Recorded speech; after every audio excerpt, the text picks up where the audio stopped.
روایت میں ہے کہ یمن میں ایک قبیلہ آباد تھا جس کا سردار حاتم طائی تھا۔ اب حاتم طائی کی ثقافت سے دنیا کا کون سا آدمی ہے جو ناواقف ہے؟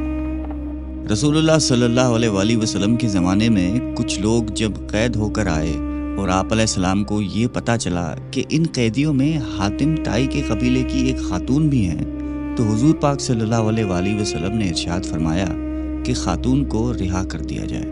خاتون کو جب رہائی کی خوشخبری سنائی گئی تو اس نے یہ کہہ کر آزاد ہونے سے انکار کر دیا کہ میرے ساتھ قبیلے کے دوسرے افراد بھی ہیں۔ آپ علیہ السلام نے پورے قبیلے کو آزاد فرما دیا اور مال غنیمت بھی واپس کر دیا، اور نہ صرف اپنی طرف سے انعام و اکرام سے نوازا بلکہ بنفس نفیس سرحد تک چھوڑنے کے لیے تشریف لے گئے۔ حاتم طائی کی سخاوت کے ضمن میں ایک قصہ بیان کیا جاتا ہے کہ روم کے بادشاہ کی دربار میں ایک دن حاتم طائی کی سخاوت کا تذکرہ تھا۔ ایک شخص نے بتایا کہ حاتم طائی کے پاس ایک بہترین عمدہ نسل کا گھوڑا ہے جو ہوا کی رفتار سے دوڑتا ہے۔ خوبصورت اتنا ہے کہ جو بھی اس کو دیکھتا ہے بس دیکھتا ہی رہ جاتا ہے۔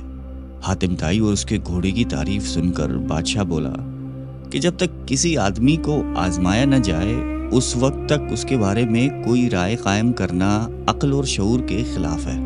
بادشاہ نے وزیر سے کہا کہ تم خود جاؤ اور حاتم طائی کی سخاوت کے بارے میں ہمیں معلومات فراہم کرو، اور کسی ایسی چیز کا مطالبہ اس سے کرو جو اس کی نظر میں سب سے زیادہ قیمتی ہو۔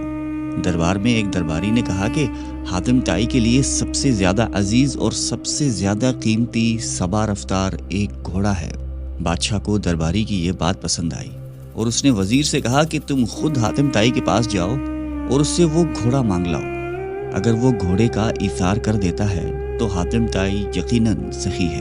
روم سے چلا ہوا یہ وفد منزلیں طے کرتا ہوا رات کے وقت حاتم طائی کے گھر پہنچا۔ جس وقت یہ وفد وہاں پہنچا موسلا دھار بارش ہو رہی تھی۔ گھپ اندھیرے میں بادلوں کی گرج ماحول کو خوفناک بنائے ہوئے تھی۔ ایسے خراب موسم میں کسی مہمان کی مہمان نوازی کرنا تو درکنار گھر سے نکلنا بھی ممکن نہیں تھا، لیکن حاتم طائی نے میزبانی کا حق ادا کیا اور مہمانوں کے تواضع اور آرام و آسائش کا پورا انتظام کیا۔ دسترخوان پر لذیذ بھنا ہوا گوشت کھا کر مہمان خوش ہوئے اور انہوں نے اپنے اندر سفر کی تھکان کی جگہ توانائی محسوس کی اور گہری نیند سو گئے۔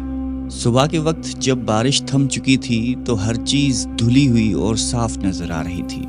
ناشتے کے دوران وزیر نے مہمان نوازی اور اظہار تشکر کے بعد اپنے آنے کا مقصد بیان کیا۔ کہا کہ ہمارے بادشاہ کو آپ کے گھوڑے کے بارے میں بہت کچھ بتایا گیا ہے۔ گھوڑے کی تعریف سن کر بادشاہ چاہتا ہے کہ آپ اپنا گھوڑا بادشاہ سلامت کی خدمت میں نظر کر دیں۔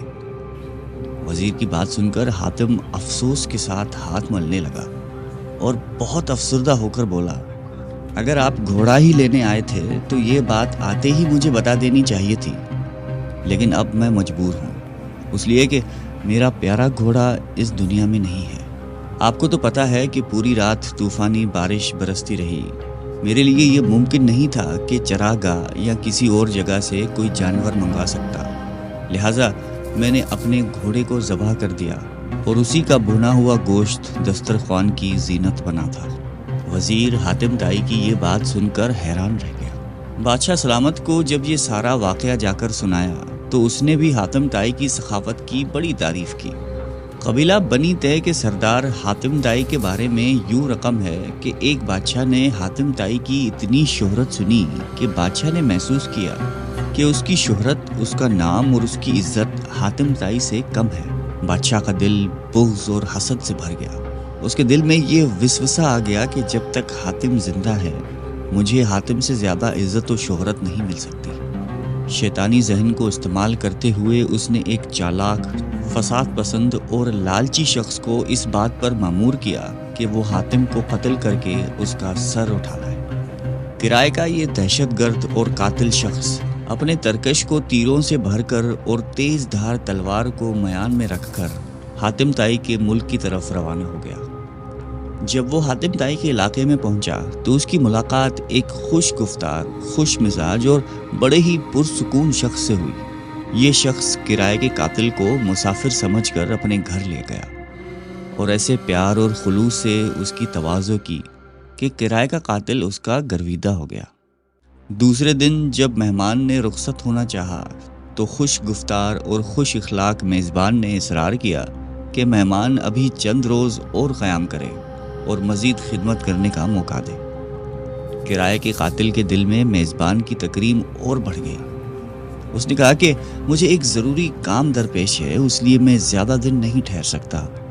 میزبان نے کہا کہ آپ وہ کام مجھے بتا دیں، شاید میں آپ کی کچھ مدد کر سکوں۔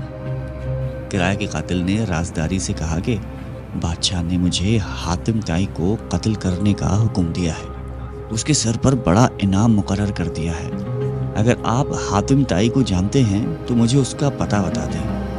یہ سن کر میزبان مسکرایا اور عاجزی کے ساتھ جھک کر کہا کہ میں حاتم طائی ہوں، آپ اپنا کام شوق سے پورا کر سکتے ہیں، کیونکہ اگر یہ کام آپ اسی وقت پورا نہیں کریں گے تو پھر لوگ دیکھ لیں گے اور وہ مذمت کریں گے اور آپ انعام سے محروم رہ جائیں گے۔ حاتم کی یہ بات سن کر کرائے کا قاتل اپنے میزبان کے پیروں میں گر گیا۔ اس نے اپنی تلوار اور تیروں سے بھرا ہوا ترکش پھینک دیا اور کہا کہ ایسے معزز سردار کے جسم پر پھول مارنا بھی گناہ عظیم ہے۔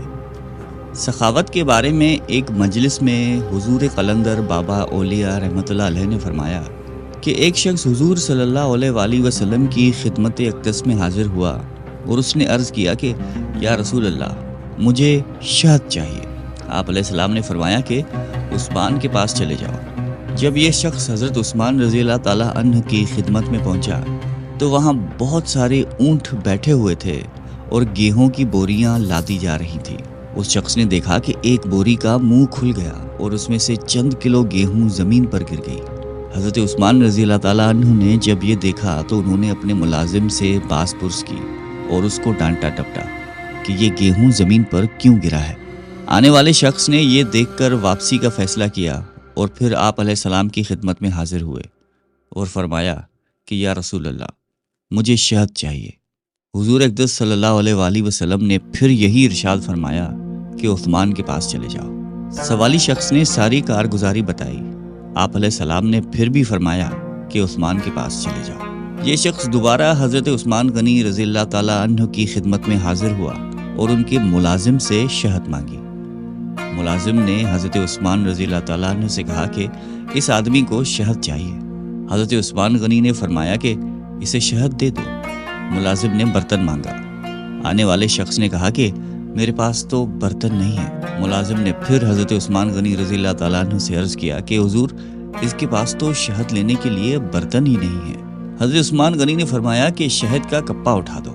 آنے والے شخص نے کہا کہ میں کمزور آدمی ہوں، اتنا زیادہ وزن تو اٹھا نہیں سکتا۔ ملازم پھر حضرت عثمان غنی رضی اللہ تعالیٰ عنہ کے پاس گئے اور کہنے لگے کہ آنے والا شخص بہت کمزور ہے اور اتنی شہد اٹھا نہیں سکتا۔ حضرت عثمان غنی رضی اللہ تعالیٰ عنہ کو ملازم کی بار بار مداخلت پسند نہیں آئی۔ ذرا تیز لہجے میں فرمایا کہ اونٹ پر لاد کر دے دو، اور آنے والا شخص اونٹ پر شہد لے کر چلا گیا۔ یہ واقعہ بیان کر کے حضور قلندر بابا اولیاء رحمۃ اللہ علیہ نے فرمایا کہ مجھے اس بات پر حیرت ہے کہ ہر مسلمان دولت مند بننا چاہتا ہے، لیکن کوئی آدمی حضرت عثمان غنی رضی اللہ تعالیٰ عنہ کے طرز عمل کو اختیار کرنا نہیں جانتا۔ یہ پیغمبرانہ اوصاف اور طرز فکر جب بندے کے اندر متحرک ہو جاتے ہیں تو وہ دیکھ لیتا ہے کہ کوئی شے براہ راست موجود نہیں، ہر چیز کا وجود اللہ کی حاکمیت پر ہے، سارے جہانوں کا بادشاہ اللہ ہی ہے۔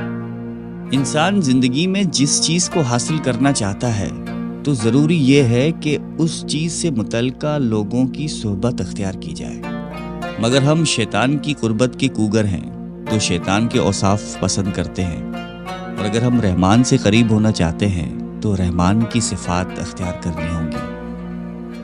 اگر آپ بھی اللہ تعالیٰ کی قربت اختیار کر کے کائنات میں ممتاز ہونا چاہتے ہیں تو اللہ کی مخلوق کی خدمت کیجیے۔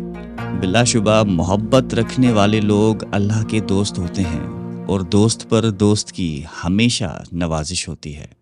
اللہ تعالیٰ آپ کو اور مجھے سخاوت کی صفات عطا فرمائے، آمین۔